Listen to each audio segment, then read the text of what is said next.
আদ্যু প্রথম দিকে স্কুল বা টিউশন না যেতে চাইলেও কিন্তু স্কুলের সামনে আর টিউশনের সামনে যখন পৌঁছায় তখন ওর বন্ধুবান্ধব পেয়ে কিন্তু আমাকে টোটালি ও ভুলে যায়।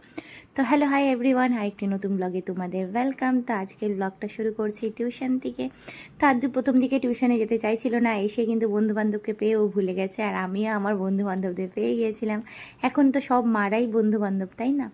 চলে গেছিলাম আদ্যুকে নিতে, আর এখানে ছিল অলিকে নিয়ে সবাই 10 মিনিট খেলে।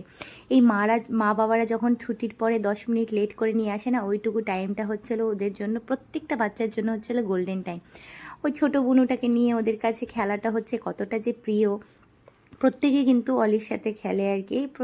মানে প্রত্যেক দিনে ওদের এটা মানে ডিউটি আর কি। আমাকে বলে যে মা, আমাকে একটু লেট করে নিতে আসবা, হ্যাঁ আমি অলির সাথে খেলবো, প্লিজ একটু লেট করে নিতে আসবা। আর আমরাও তাই করি, একটু লেট করেই যাই যাতে একটু খেলতে পারে। সারাদিন টায়ার্ডের পর একটু যখন খেলে বাচ্চারা, সত্যি এই খেলাটাও তো জরুরি, তাই না?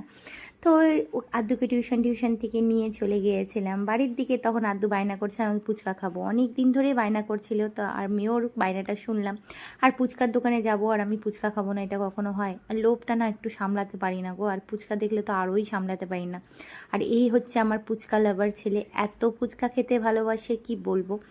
তারপরে চলে গিয়েছিলাম ফলের দোকান থেকে এই যে এই ফলটা আদ্যুর যে কী প্রিয়, সত্যি আমি তো বুঝি না কী যে ভালো লাগে ওর। যাই হোক, ওর যখন ভালো লাগে, ওর যখন খেতে মন চায়, তাহলে আমিও না করি না আর কি। তো চলে আসছিলাম বাড়ি, এসেই কিন্তু বাপ বেটার লেগে গেছিলো যুদ্ধ টিভি নিয়ে।